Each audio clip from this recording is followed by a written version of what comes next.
gathered here to discuss one of the pressing matters of life and existence, if I may say, climate change. The failure to mitigate and adapt to climate change in the years to come will definitely be the most impactful risk facing communities worldwide in the coming decade, ahead of even weapons of mass destruction, if I can to rightly point it out. As climate change transforms global ecosystems, it affects everything from the places we live to the water we drink to the air we breathe. To understand the potential hooks in the legal and regulatory framework, to understand how adequate are laws in place to tackle climate issues, where it allows individuals to hold the government accountable for its policies and decisions, are something that we're going to look forward to in today's session. I welcome all the dignitaries who are part of this session.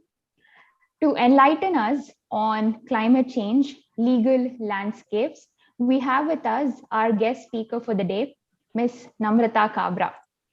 To welcome and introduce our speaker, I request our assistant professor, Ms. Zenia, to take on the virtual stage. Thank you, Shri Raja. A very good afternoon to each one of you.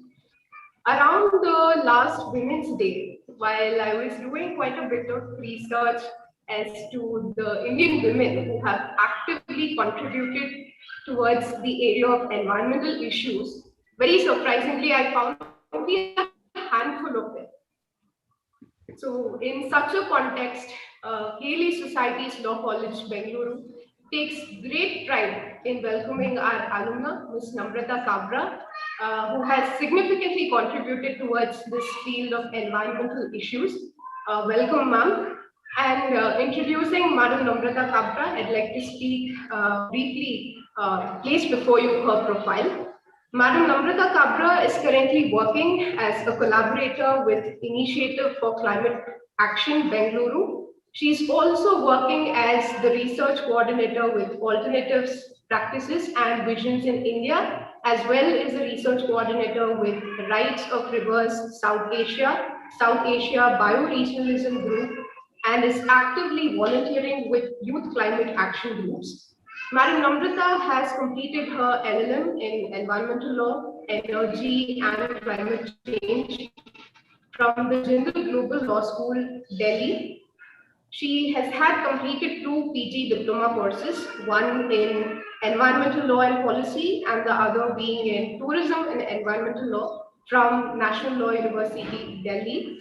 Madam has had worked as a legal consultant at Wildlife Conservation Society India, as well as a legal research associate at Environment Support Group, Bengaluru. To add on, Madam has significantly contributed to placing publications on various issues pertaining to groundwater pollution, displacement guidelines, solid waste management, etc. Madam, I'd like to place on record at this moment that she has had very closely worked and associated with our college, the Green Lawyers Club. I take immense pleasure in welcoming you today again on this occasion. Ma'am, a happy welcome. Over to you, Shri Raja. Thank you, Ms. Zenia, for the wonderful introduction. We are thoroughly impressed knowing about our guest speaker for the day. And before the session begins, let me tell you that all of you here are free to drop in your questions to me personally using the chat box. I will ensure that all the questions get addressed during the end of the session. Let's now listen to the much awaited speaker for the day. Over to Ms. Namrata Kabra. Thank you, Sriraja and Zenia, and special thanks to Professor Manoj Kumar sir and beloved principal sir. Thank you for inviting me, having me here, and considering the issue of significance to our younger generation. I just want to confirm once with Professor Rudra Gowda that can I start sharing my screen? Is that okay? Yes, yes, ma'am. Yes. All right. Okay. Yes. In case of difficulty, let me know, ma'am.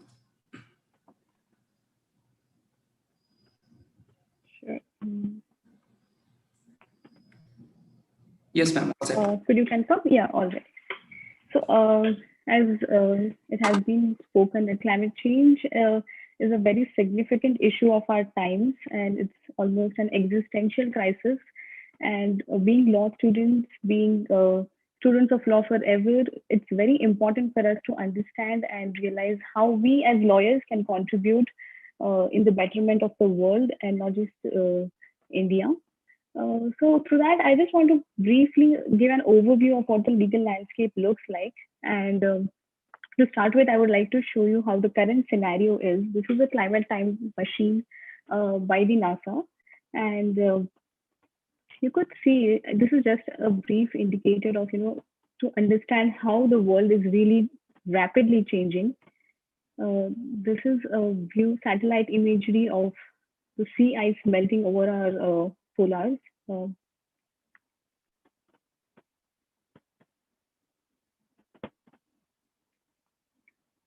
you could see the difference has been very significant. The size of it is much more bigger than the continents of the subcontinents of Asia. Uh, Further, if you could uh, look at the sea level rise, this is in the Miami. If you could look at the Southeast Asia, which is closer to our home, you could see these red patches which are already being submerged. And the timeline starts not very, it's only 20, 30 years old. You could see the change in our carbon dioxide as well. Starting from 2002, you could see how the carbon dioxide in the atmosphere of our Earth has been rapidly increasing because of a lot of our emissions. I hope the timeline is moving for you. Not visible. No. It's not moving? No. Okay, wait, I think I should share the.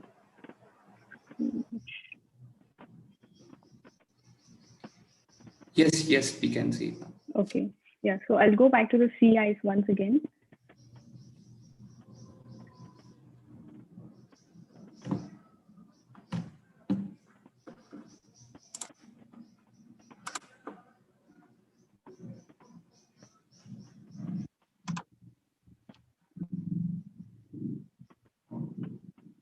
And this is of the sea level rise in the last 20, 30 years.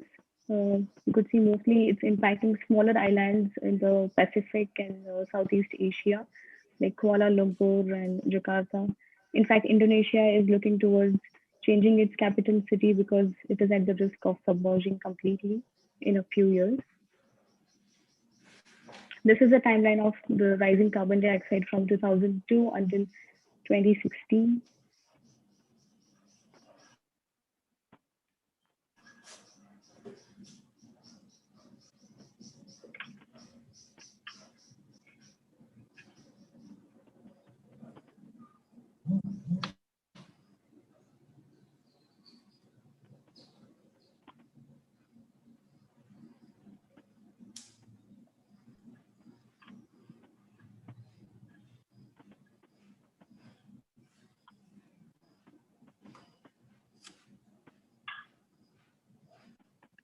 So each year you could see the level is increasing and it's becoming darker and darker.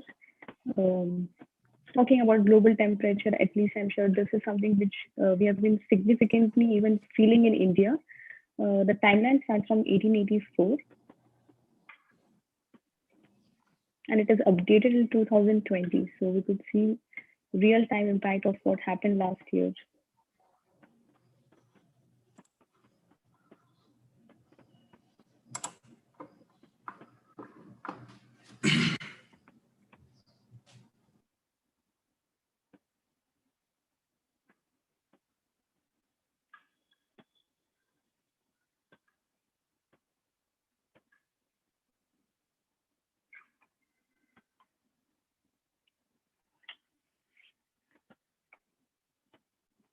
You could see in the post 1950s, after the industrialization, the global temperatures are overlapping with rise in carbon dioxide as well, indicating a clear relevance between rise in carbon emissions and the global temperatures. And you could see even in the 2015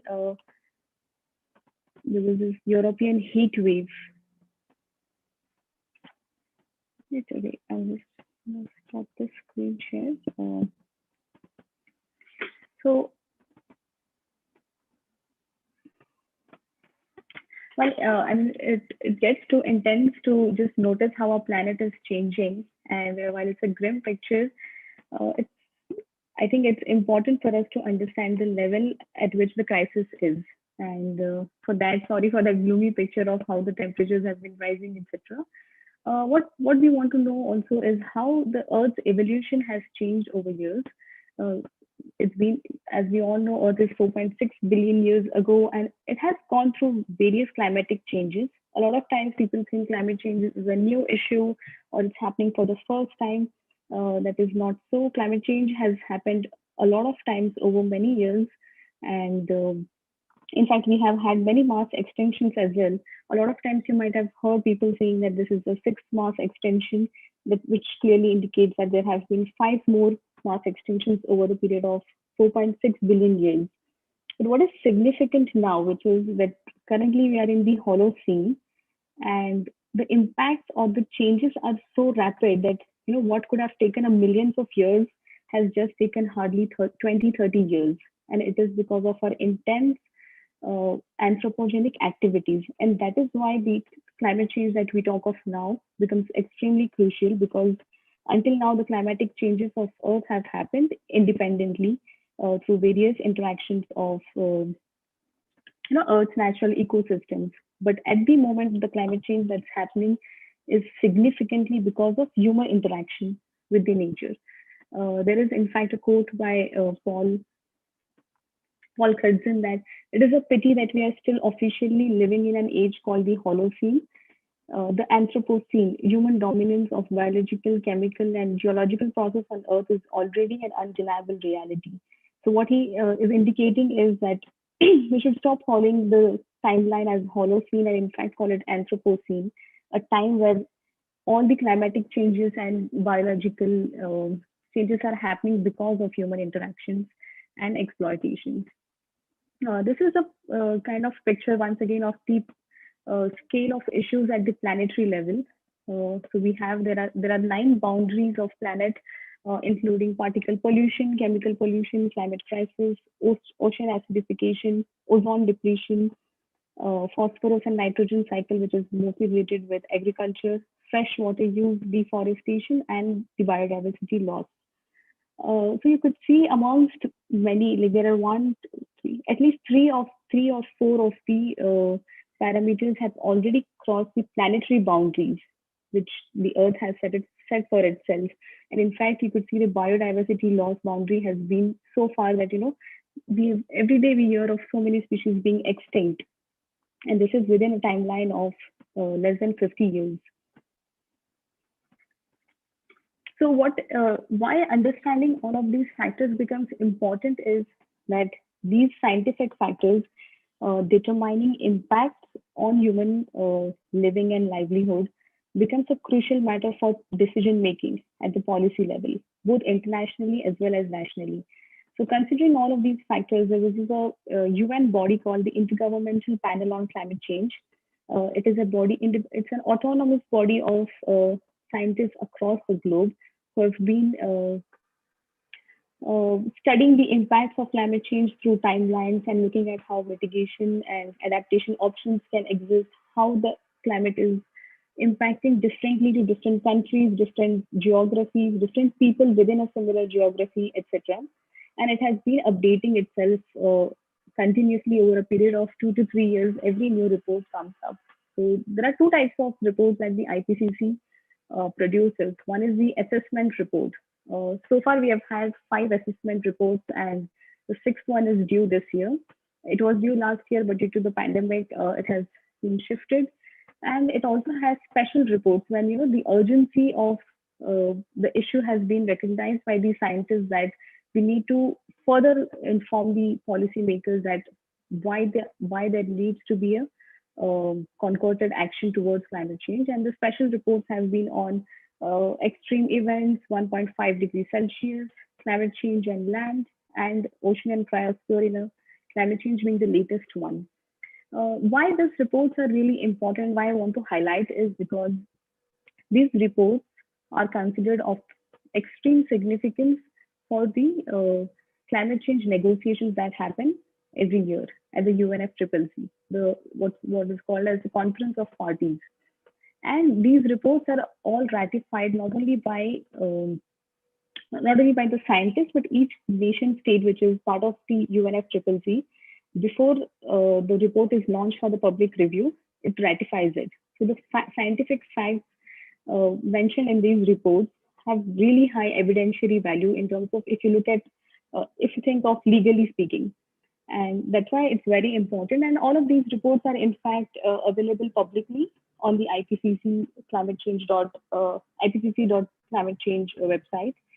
And while these reports can be extremely condensed and um, technical, they also have smaller versions of reports called summaries for policymakers, specifically designed for the policymakers to understand what is the crux of the issue that they're talking about.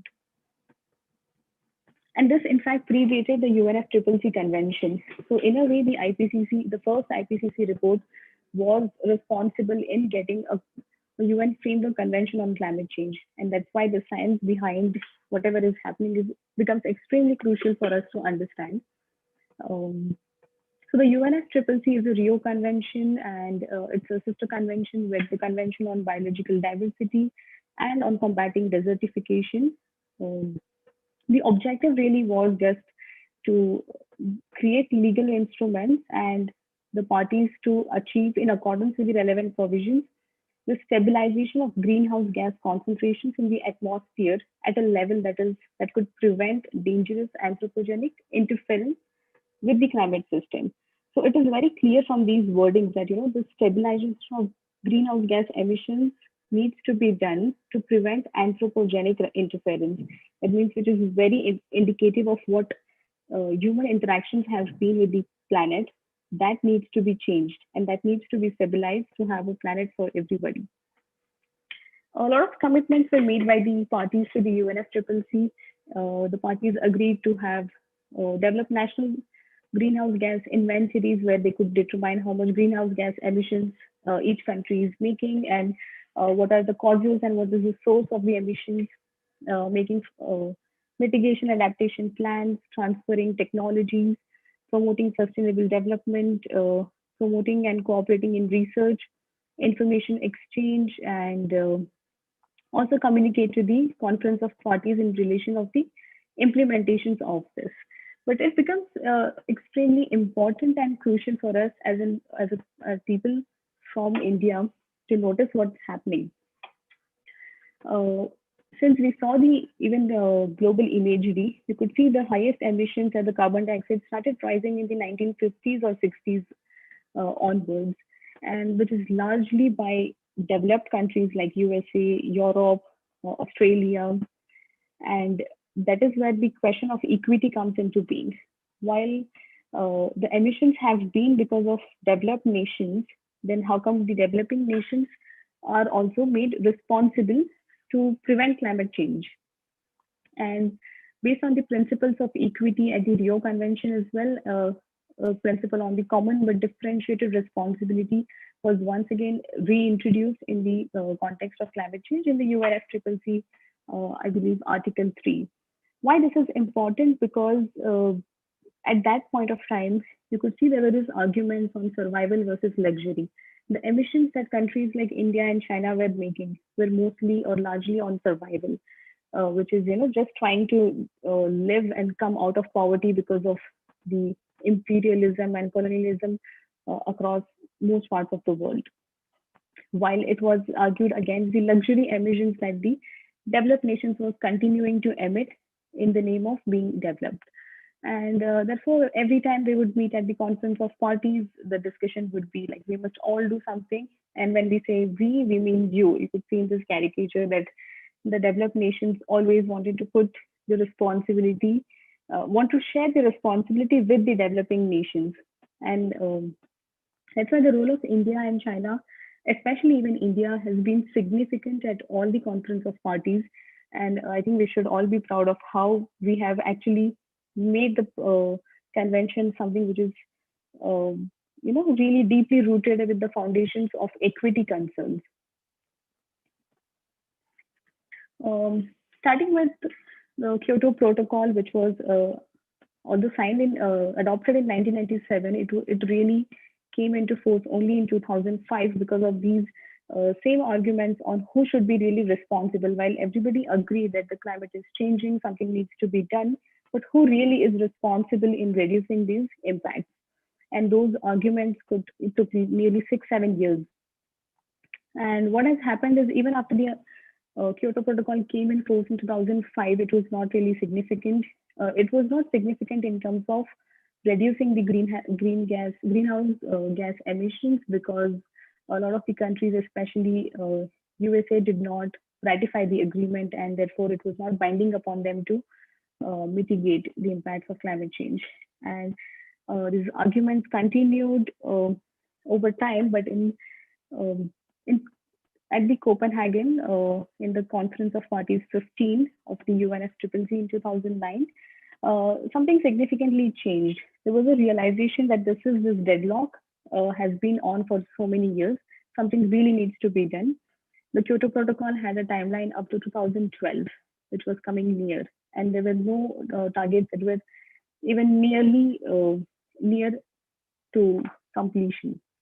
So at 2005 Copenhagen, it was high stakes. A lot of things were expected, that maybe a new commitment phase will include reductions from developing countries as well, looking at the equity arguments, but also balancing with, okay, now there has been, India and China have developed so much, and they have also been emitting, so they could also take some share of the responsibility, not entirely though.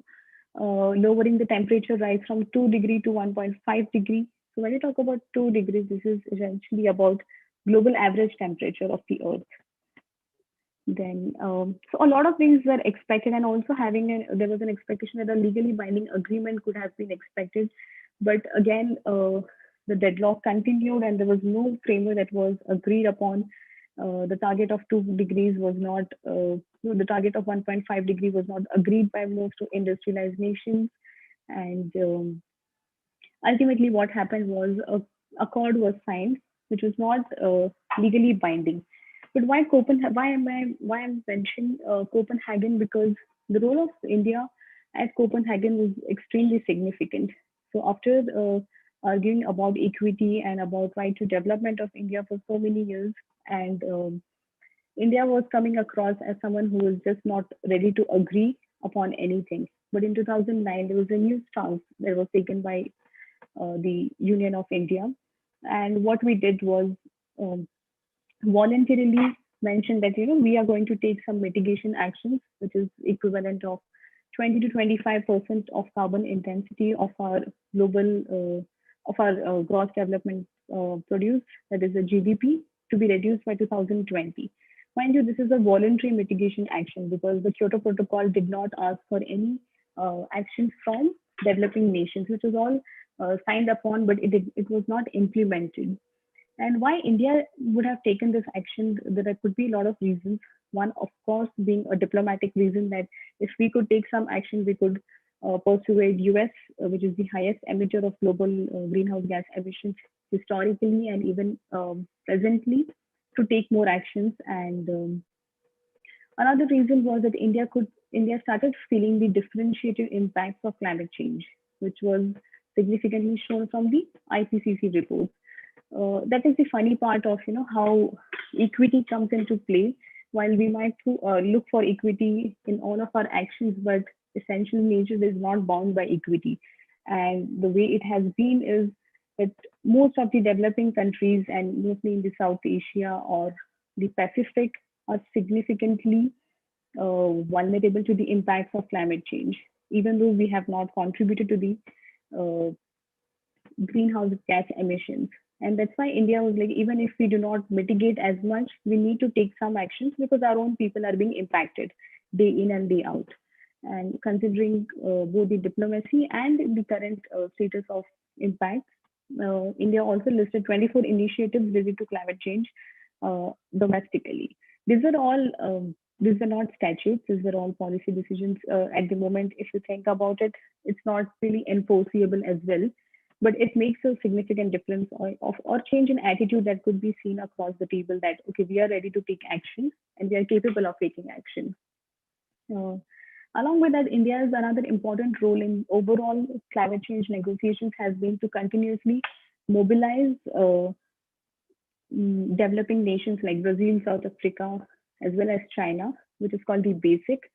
And in fact, the Copenhagen Accord was drafted by BASIC, which is the four countries, plus USA in drafting the accord, which was considered important because the Copenhagen Accord significantly differed from the Kyoto Protocol. While Kyoto was only making the developed nations responsible for taking actions, Copenhagen was more liberal and saying that everybody should take actions depending upon your capacity.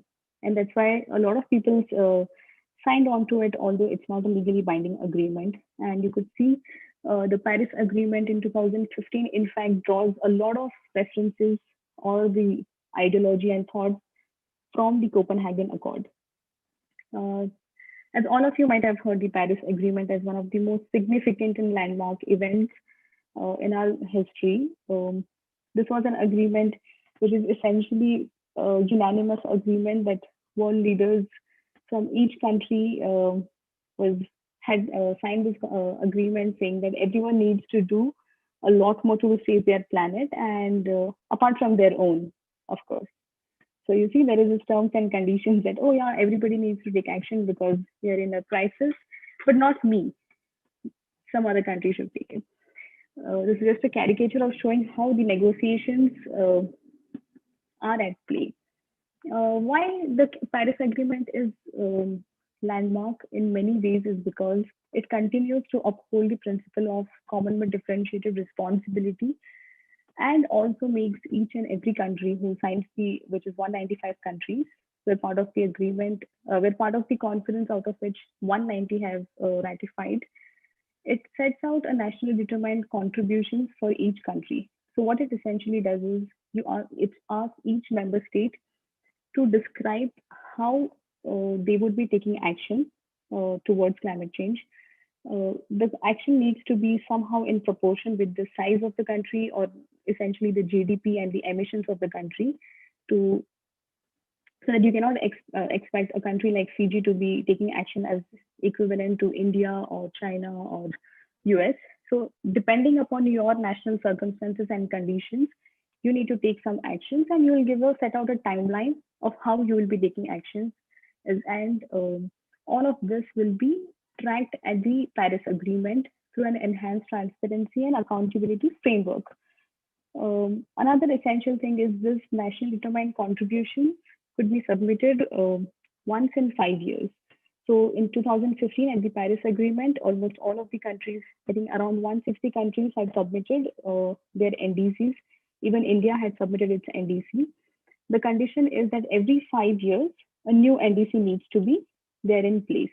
And the new NDC has to be progressive, which means if you have given commitment of reducing the greenhouse gas emissions by 20 to 25%, so in the next NDC, it cannot be less than 25%. It can be 26, it can be 30, 40, but it cannot be less than what you have already agreed in the previous one. So that way it ensures that every country is taking progressive action and at all this time being very mindful that the global target is to keep the temperature below 2 degrees Celsius overall, but to attempt to make it 1.5 degrees Celsius as much as possible. So that's why this becomes very important for us, and that's why it's landmark in most cases. And because a lot of countries actually, like 160 countries submitted their NDCs, which is very uncommon. Why Paris Agreement again is important is it acknowledges the common concern of humankind to address climate change in respect to obligations to human rights, right to health, right of indigenous peoples, local communities, migrants, persons with disabilities, vulnerable situation people, people with, and countries to uphold their right to development as well as gender equality, empowerment of women, and intergenerational equity. Now, if you could if you could just briefly go back to the initial preamble from the UNFCCC, what it said was the aim or the objective was only two or threefold, which was to reduce, stabilize the greenhouse gas emissions, to prevent anthropogenic climate change. But now in the Paris Agreement, you could see a lot of human related or equity related concerns have been fundamentally founded into the preamble. Understanding that, and this all comes from the IPCC reports, that what is happening across the planet is affecting people's human rights. It is affecting people's way of living, and it is affecting people differently. And that's why you need to be mindful of all the actions that you take need to be different in terms of respecting each and everybody's human rights. And that's why it becomes important for um, law students like us to look at the Paris Agreement with that perspective. Even though we might not have a climate change law in the country, we could always go back to human rights principles because those are being impacted. Like the IPCC, for the first time, we have a very specific report on just the Indian region, an assessment of climate change over the Indian region. This was a study undertaken by the Government of India, mostly under the aegis of Ministry of Earth Sciences. A lot of scientists from the IITM, Indian Meteorological Pune, had come together and assessed the impacts and also the predictions of change in climate and extreme weather events, specifically in Indian context. Along with the projections, this report also provides for policy relevant messages that how the policies need to be mindful of how the weather events are changing. It's also an economical concern at a point of time because with extreme events, a lot of the country's funds are getting dispersed into solving the issue. So that's why we really need to take action at the Indian level as well. And this was one of the first reports from India. It's also publicly available, and I would encourage to, if not anything, just look at the policy relevant messages at what needs to be done to address this crisis at a national level. In the absence of a climate specific law, but we do have a lot of policies in India on climate. One set of climate plans include the National Action Plan on Climate Change in 2008. This was before the Copenhagen Accord that India had presented that we would be taking action on climate change, and NAPCC is one of the outcome of it. Under the NAPCC, there are 8 national missions as well. These are very specific in terms of different activities or actions that could be required. One is the solar mission. I think this is the most commonly known. There is another mission on enhanced energy efficiency, one on the sustainable habitat, on water, on Himalayan ecosystem, Green India, which includes mostly afforestation, sustainable agriculture, and strategic knowledge. So strategic knowledge basically includes things like capacity building, how we need to know more information about the impacts of climate change so that we are able to act, and our actions and policies are actually guided by this knowledge.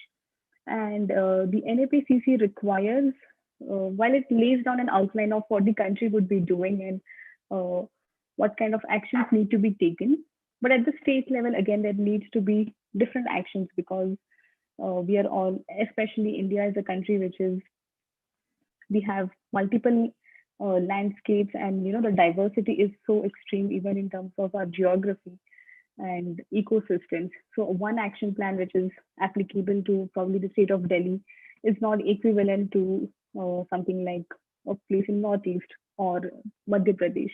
So every state, depending upon their local circumstances, being mindful of the national action plan and the commitments laid down by the union, also determines state-specific actions in the state action plans on climate change.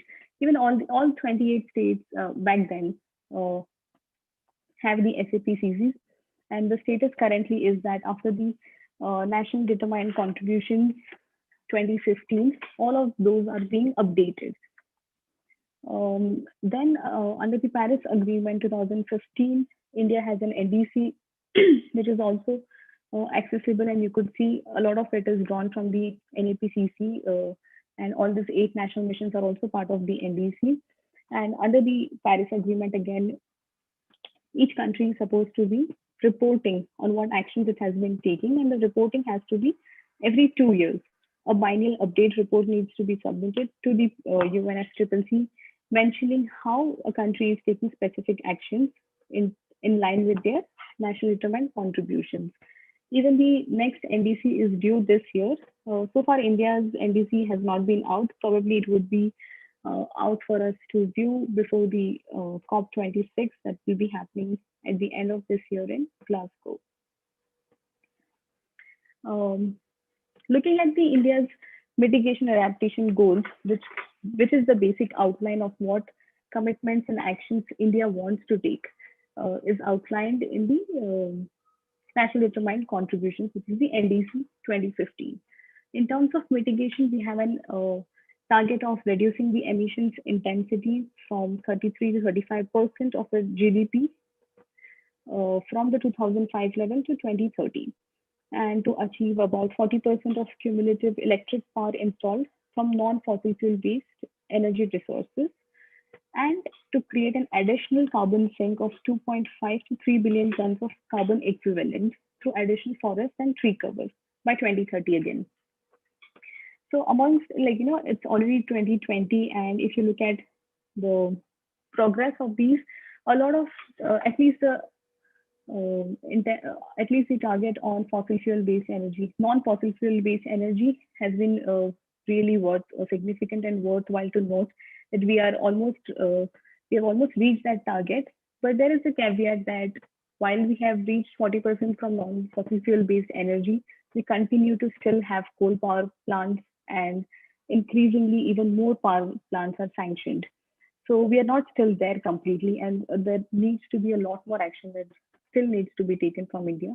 And on the carbon sink from 2.5 to 3 billion tons, honestly, we are very far away from achieving that target in 2030 because it's all related in terms, if you have more coal mines, more deforestation is required. And this has been continuously happening. So those are interlinked. One target could actually feed on to the other one if we are really serious about it. In terms of adaptation, there is no specific target, there's no tangible target. It just mentions that India needs to adapt to climate change. In fact, one of the latest report from the Ministry of Commerce and Economics had mentioned that India's adaptation costs have been so high in the past 2 to 3 years because of a lot of extreme weather events happening across India. And it has highlighted that we need to invest more energy into this, because while mitigation is important, we also need to start adapting at the moment. Even IPCC has been long arguing for the same, that we have reached that level. Even in the planetary boundaries that we saw before, we have already crossed a lot of our boundaries, and there is really no going back from there. So when we have crossed those boundaries, we need to start adapting to it.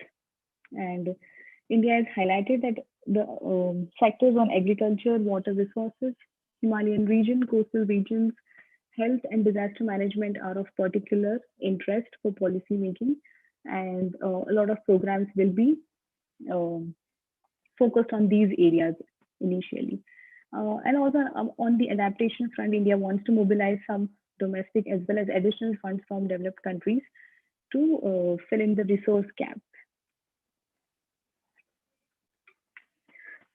I thought this could be something of interest, like while the climate, now maybe you might have some sense of an overview of how the policy has been at the international level and at the national level.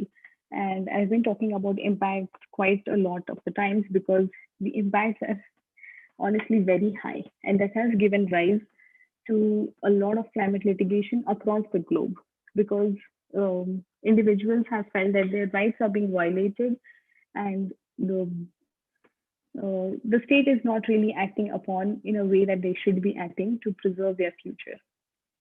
And that's why, at least in global south, at the moment, there is not so significant climate litigation. We have seen a bit of the flavor of it in one of the cases in Pakistan and one case in India, The Indian case was not really successful. It's pending before the Supreme Court at the moment. It is by Ridhima Pandey. But what the predictions is that in the global south, most of the climate litigations are going to be focused on the laws and financial resources that are made in terms of mitigation, adaptation, and sustainable development. A lot of the times, what has been noticed is that the laws are made without looking at different impacts on different people. And it is, in the name of action, there is a lot of times some sort of uh, maladaptation measures, you could say. It's not really contributing to adaptation, and that could be one of the rising issues for climate litigation in global south. Um, Other than that would be to just reinforce national and international legal developments of Paris Agreement and having a national legislation in place. So even in India at the moment, while we have the national determined contributions, uh, we do not have a national legislation. So you really cannot actually go into the courts and ask for India to implement. While it creates an international pressure, it is a matter of perseverance and persuasiveness. But legally speaking, you really cannot bind India into taking the actions that it has committed in the NDCs in the absence of a national legislation in place. We have a lot of policies, but there is no legislation in place. And that could be an issue for a climate litigation. Same is with different funding options like the Red Plus and Green Climate Fund. If those uh, have been in dispute, this could create a lot of disputes because some areas could be picked for funding in absence of in lieu of other areas, and that could really cause um, litigation issues in the future. And okay, this is yeah. One of the other thing is the climate litigation know-how needs to be increased in this region is what has been predicted, and that is what even my interest has been to understand how really with the existing laws and policies in India, how can we create a climate litigation or climate literate society, and moving towards what could be the litigation options to for climate change. This is by uh, NGO called Action for Justice in the UK, and this is applicable mostly across the world. And if you could see the pattern of or the trend of climate change litigations across the world, most of the petitions have used one or the other option from these. First option could be holding the governments accountable for not doing enough to reduce their greenhouse gas emissions, which could be termed as mitigation claims. Same ways, not doing enough to protect people from the impacts of climate change and adaptation claims, uh, challenging carbon emitting projects or um, industries, holding corporations accountable for significantly contributing to climate change. I'm not sure if all of you have come across this very recent judgment by the Dutch government, where it has held Shell accountable to take Shell is a fossil fuel company to adopt a net zero plan, which is reduce its emissions. And you might wonder, like while the UNFCCC is applicable only to the nation states, but you could see increasingly courts have been very liberal in holding corporations accountable for climate change as well. And the last could be challenging and investment and financial support for the fossil fuel industry.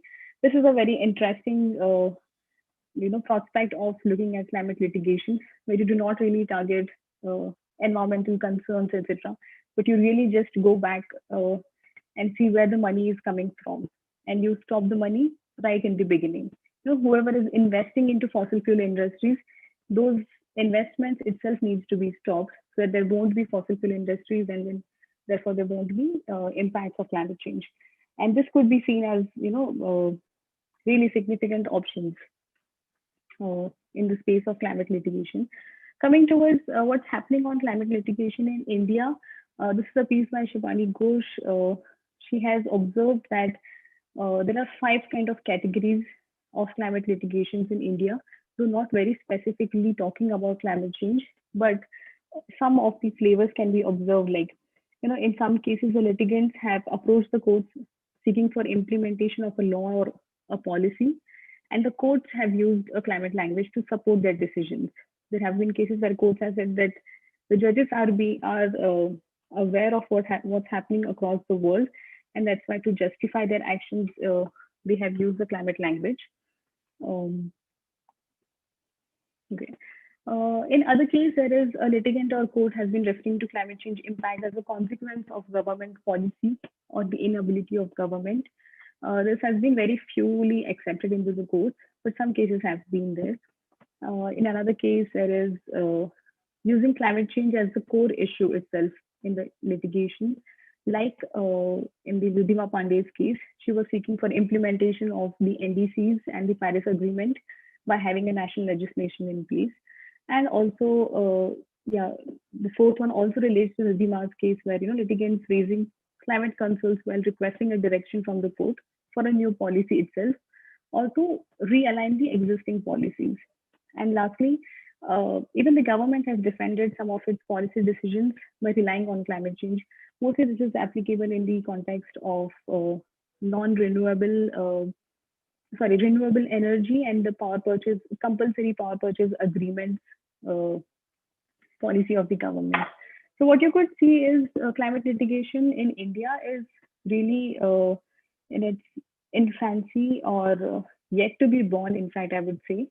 And that holds a lot of future for it, because India is the fourth or probably the fifth most vulnerable country in the world to be impacted by climate change. And we have a history of a Supreme Court which is extremely liberal in interpreting fundamental rights of citizens. And in fact, all the environmental jurisprudence in India has arisen from judiciary. And that's why I wanted to mention about climate litigation specifically, also as a possible avenue for law students to pursue. Apart from that, there is a lot that can be done in the space of climate change using legal knowledge. One could be a legal support for CSOs, which is civil societies and law firms and not-for-profits. It could be to help them draft petitions. It could be to consult them, explain them how the policy structure is in the courts or in how the courts function, etc. There could be empowerment of communities by training and capacity building, also making the communities aware of their legal rights so that they could then pursue climate litigation. Climate education, which is one of my favorite spaces, and that is why I'm here today. That informing and talking about it as much and as far as possible. Then there could be legal and policy reforms.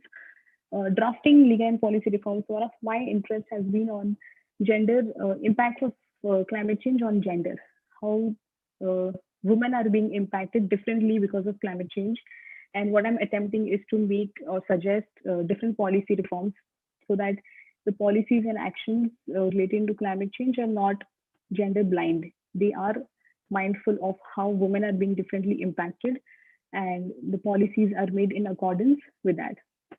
We spoke of climate litigation, and lastly, legal and policy research based upon scientific information and evidences, latest evidences, how that could be used into policy relevant messages, etc. And there is a lot that could be done in this space by lawyers.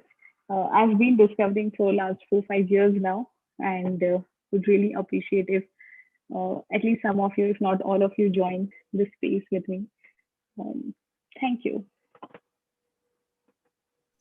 Thank you, Ms. Namrata, for the brilliant presentation.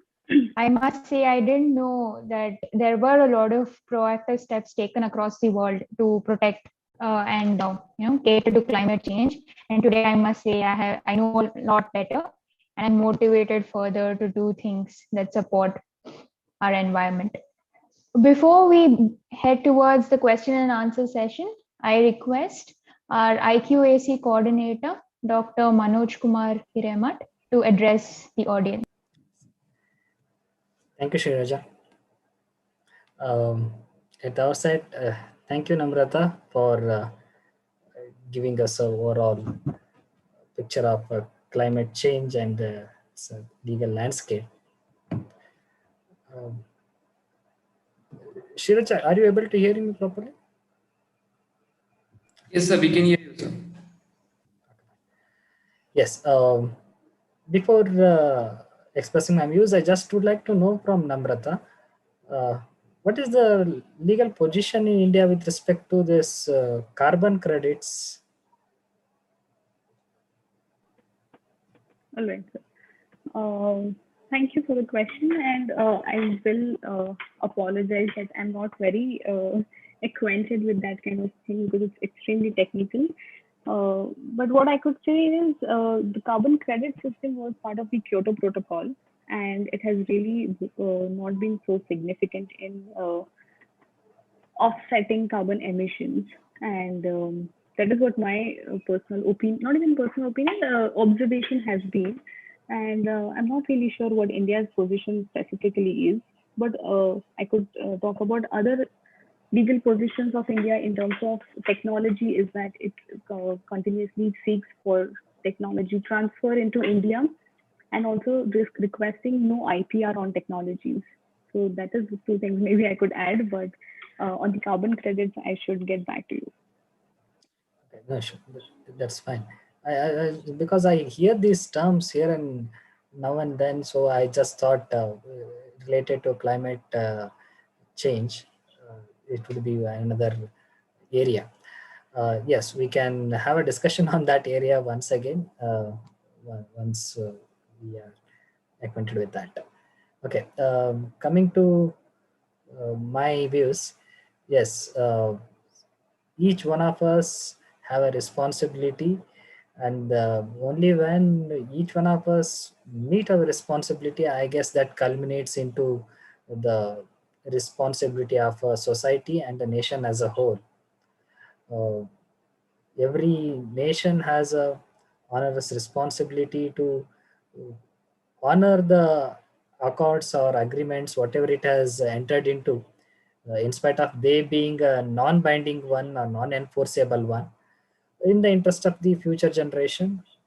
Definitely each country is supposed to uh, live up to the expectations and meet the required things as per the agreement or international norms.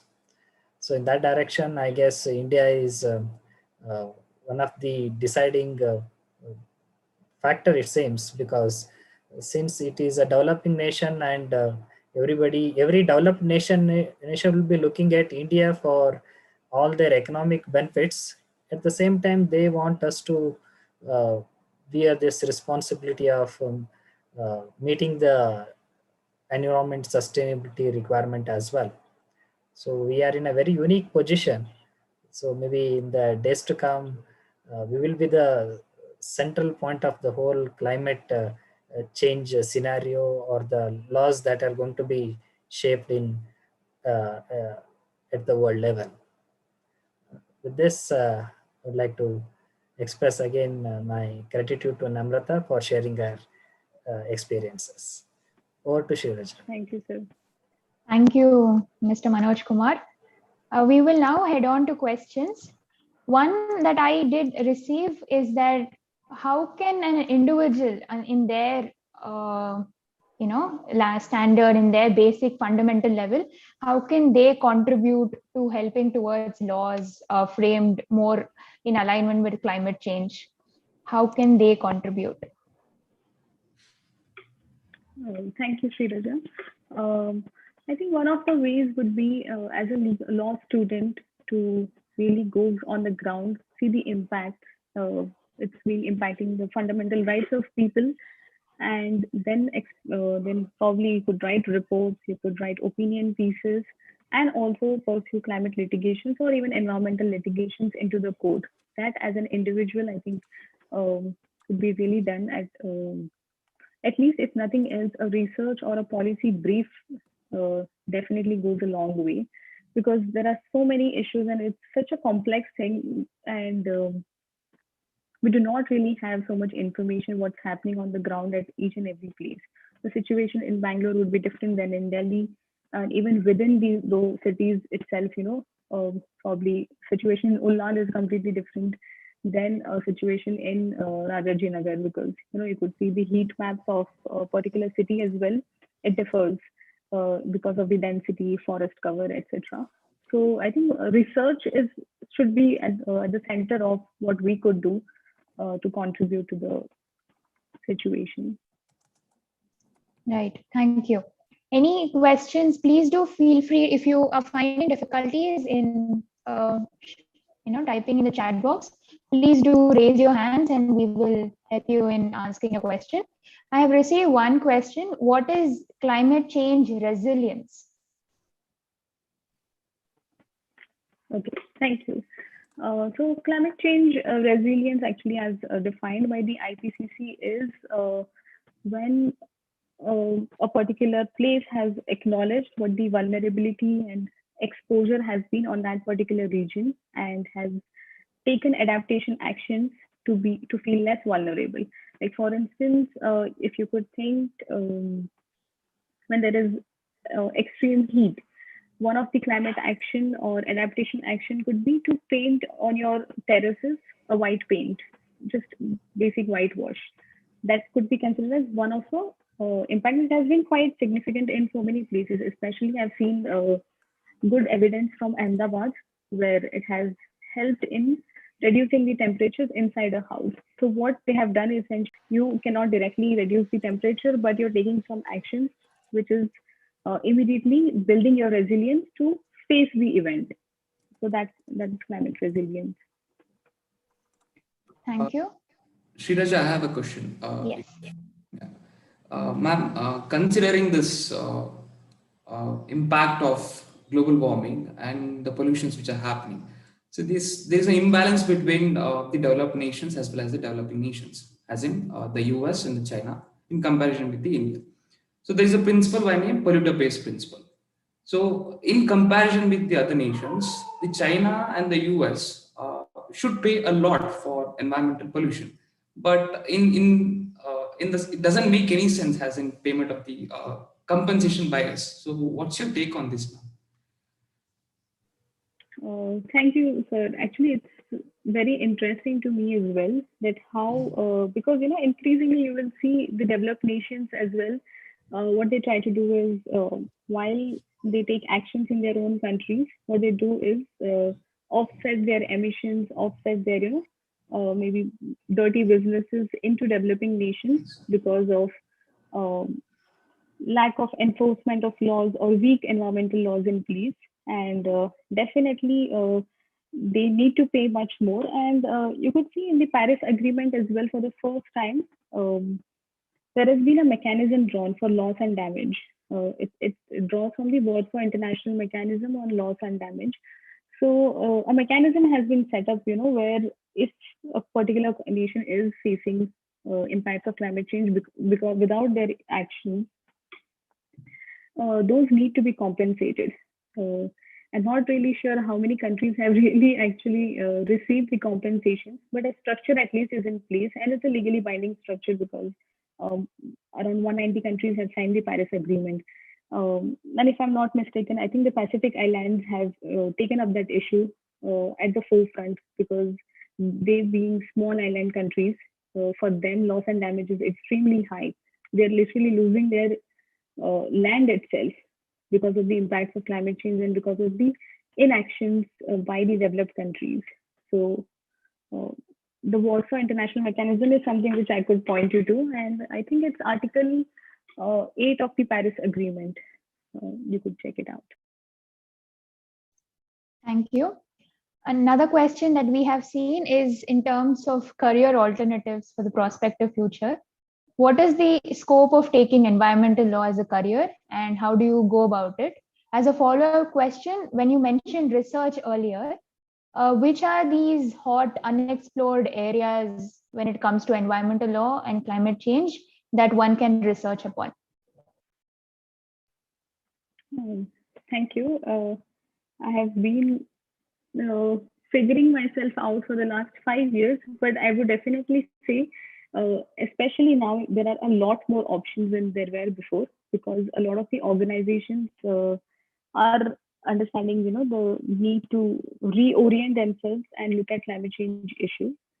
As I mentioned also in the last slide, there could be a lot that will be done. One, you could provide legal services to not-for-profits. You could do on-ground action by empowering communities, by opening up something like we have the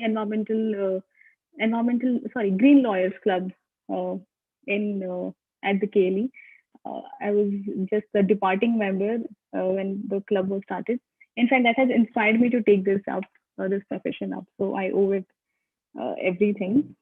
So having such clinics into place and taking small actions, maybe just in your locality like Ullan, you could check what could be something that could build climate resilience. That is one of the things. Research is obviously for anything that you would do, research is required because this is an area and space which is very under research and there is no evidence. And that is why, in fact, you could see the Indian government also came up with this report last year, assessment report on what is really happening in the Indian landscape. While the IPCC covers largely what's happening over the globe, we did not have so much information specifically on India. And even in the 2020 report, you would read that still they have not figured out everything. So definitely research becomes extremely crucial.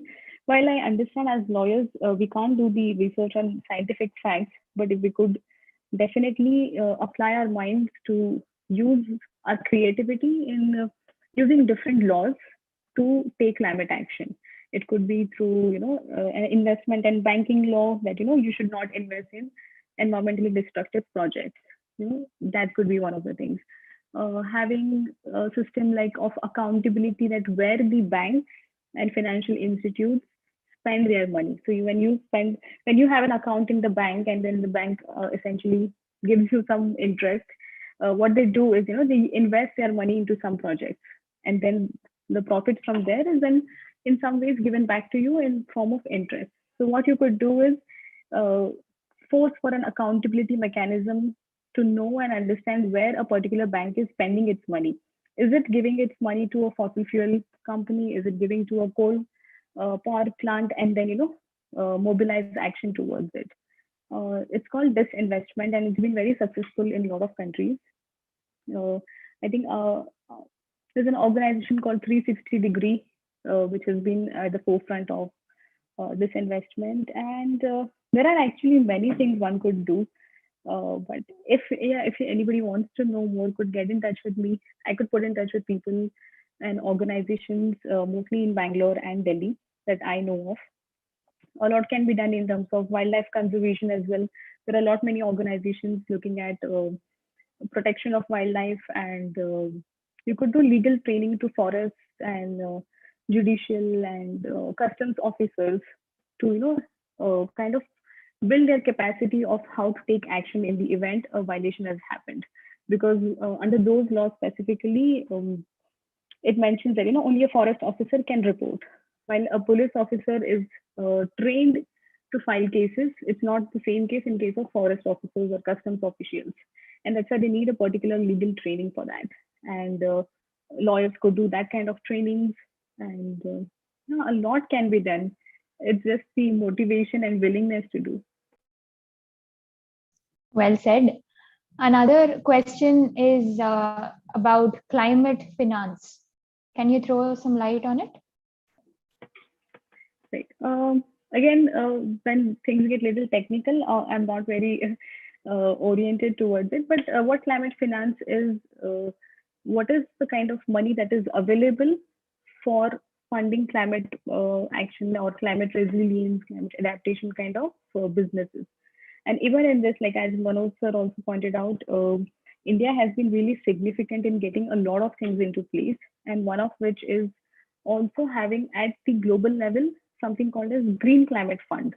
So what the Green Climate Fund does is it gives a country, mostly developing countries, some amount of money to restore their ecosystems or enhance the lives of people who are being affected by climate change.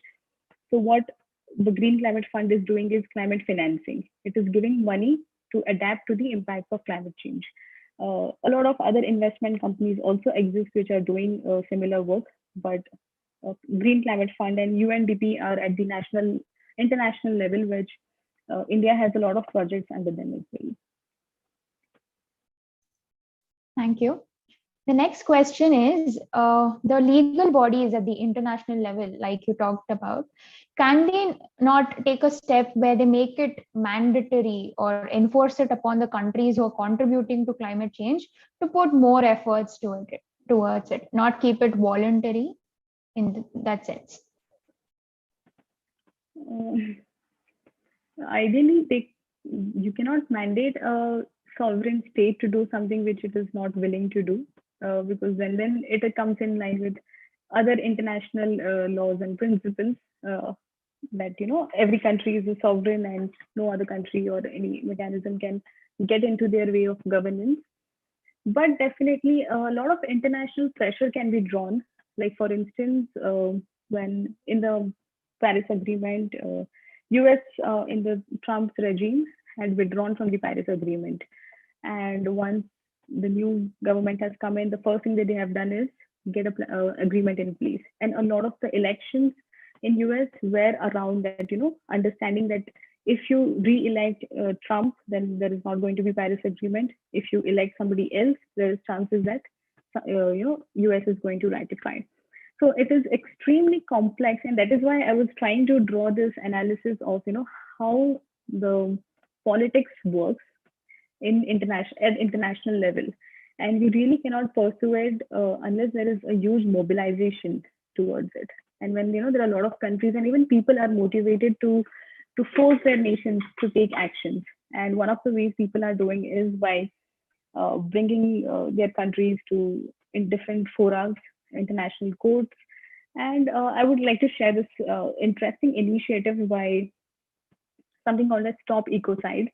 What this Stop Ecocide International is doing is, what they want to do is look at, there are 4 international crimes under the Rome Statute, right? What they want to do is have ecocide as one of the crimes under the Rome Statute. So then I think even Professor Rudra mentioned about how polluter pays principle comes into place, but this is beyond even polluter pays, actually making criminally liable to a country who is doing the damage to our ecosystems. And I could share the link with all of y'all.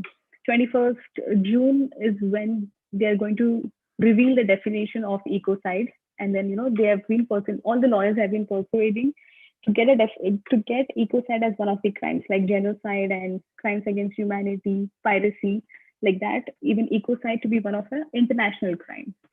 So that could then be a good influencer in terms of making countries responsible. But otherwise, I think Manoj sir would also agree that you can't really force a nation to do something. Even if they have signed and ratified, you can't do anything. That's true. Thank you. The next question is that there is always this competition that we see between infrastructure and development and environmental protection. Now, in the name of development, there would be possible negligence on the end of environmental protection. Now, how can one compensate this, especially in relation to climate change?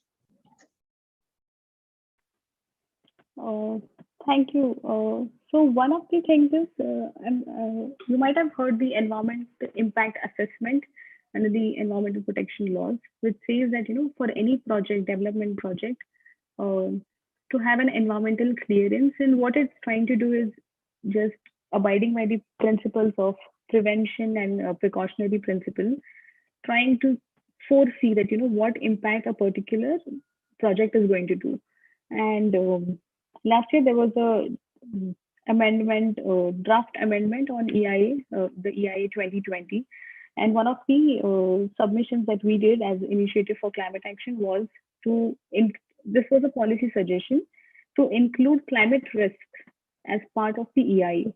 That when any EIA, an environmental clearance has been given, the infrastructure or the company needs to determine what climate risk exists and how their project is going to enhance or reduce the climate risk. If they are reducing, only then the environmental clearance must be given. If it increases the climate risk, then definitely it should not be. I think that is one effective mechanism to get climate risks into decision making in terms of development versus environment.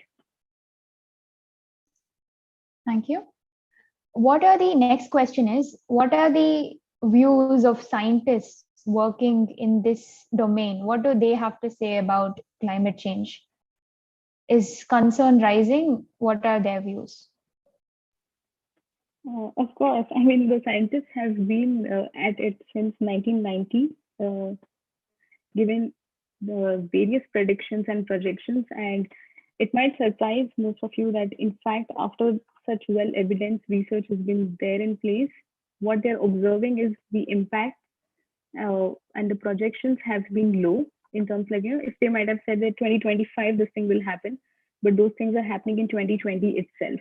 So there is this increasing warning that don't even go by what we are projecting, because the impact has been so high that even we are unable to project it timely. So I think, yeah, that is one of the concerns of, and there is some sense of frustration, but again, there are people like me who are just so crazy that they can't think about anything else. So they'll just try to do anything and everything to have a better world and have push their agendas of protecting the planet. So yeah. Thank you. One last question here is again about the future opportunities. Could you mention a few organizations who are working towards these initiatives, and whether there are opportunities to volunteer or to intern at those places? Thank you.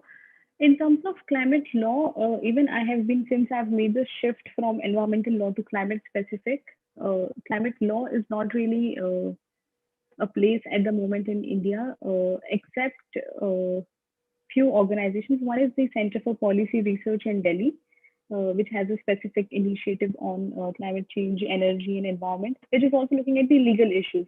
Otherwise, a lot of organizations exist which are looking at climate change aspects in terms of how it's impacting people, how it's impacting wildlife, and on most of the energy goes on to the energy aspect, how we can really mitigate. And so there are lots of organizations looking at the energy dimension. But the place where I'm working right now is called the Initiative for Climate Action. And what we are doing is, we are trying to evolve different possible avenues for even for a lawyer.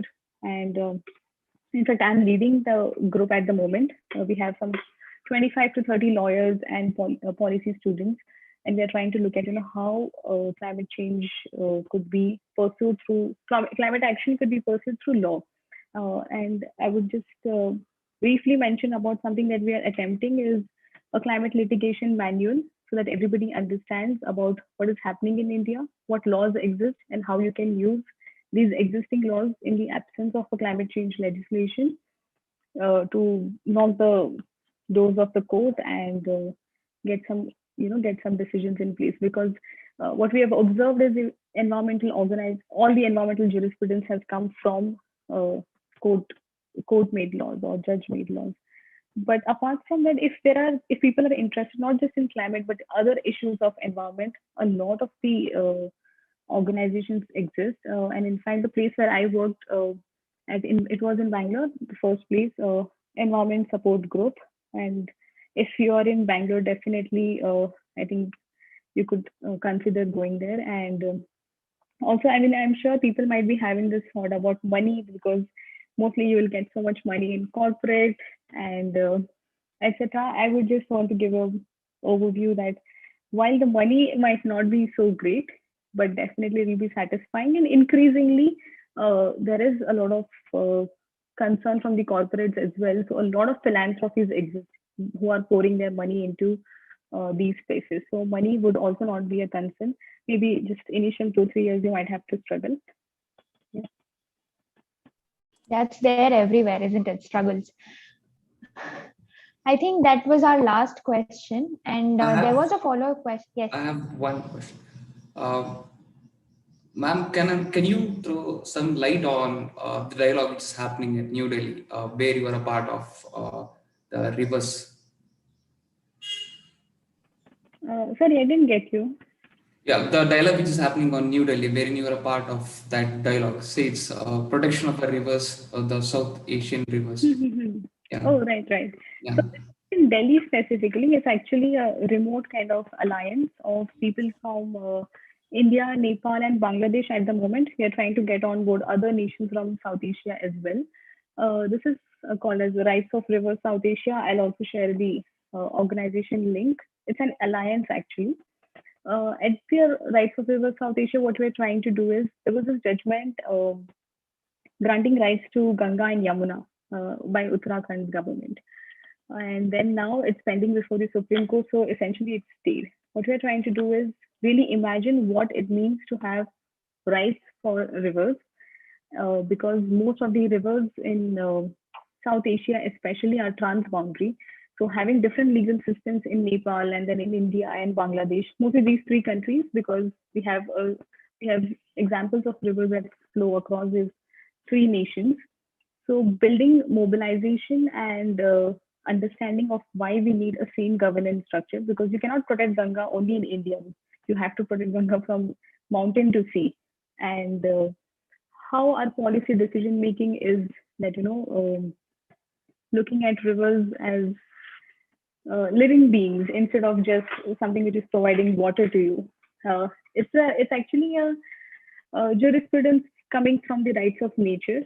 It's been super rampant in Americas and some European countries, and even in India, we had this one judgment because the judge who passed the judgment was inspired from the New Zealand judgment granting rights to the Wangai River, and inspired from India, even in Bangladesh, there has been similar judgments granting rights to the river Turag. And in fact, they have gone one step ahead by just not granting rights, but also actually uh, bringing it down to what really that means, which is removing encroachments from the river.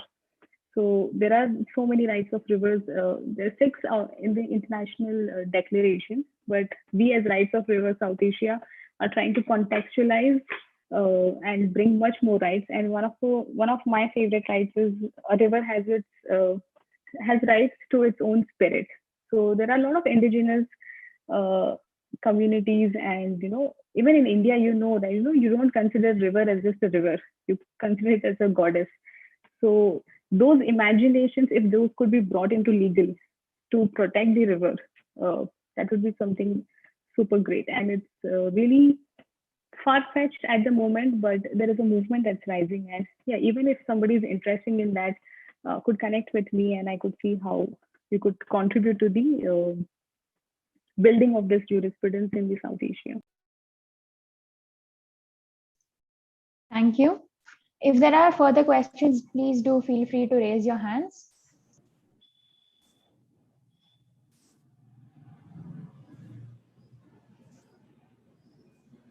All right. I think thank you, Ms. Namrata, for this wonderful presentation. And with these several questions being answered thoroughly well, I think the audience has got a different perspective on the importance of taking matters into hands with respect to climate change. Now, to deliver the vote of thanks, I hand over the stage to Mr. Rudragowda, our assistant professor. Over to you. Yes. Hello all. I deem it a privilege to propose the word of thanks. First and foremost, I thank Namrata Kabra for accepting our invitation to deliver a special lecture on climate change and legal landscapes. Ma'am, it was really a wonderful lecture. We did understand a few of the niceties wherein which cannot be explained on the textbooks or the resources which we find around. So thank you so much, ma'am, for accepting our invitation and delivering a wonderful lecture. And secondly, I profusely thank our principal, Dr. J. Mallikarjunaya sir, for being a constant support every now and then and supporting us in every manner. Thank you so much, sir. And I thank our academic coordinator, Dr. Anita ma'am, for helping us, being an encouraging every time she encourages us to go ahead with the functions, involved in the writing articles and organizing every other functions. Thank you so much, ma'am. And also I thank our IQC coordinator, Dr. Manoj Kumar Hiramat, who has helped us to find the resource person. Thank you so much, sir. It was really a wonderful lecture. And I also thank senior faculties and my contemporaries, dear students and participants from every part of the nation. Thank you so much.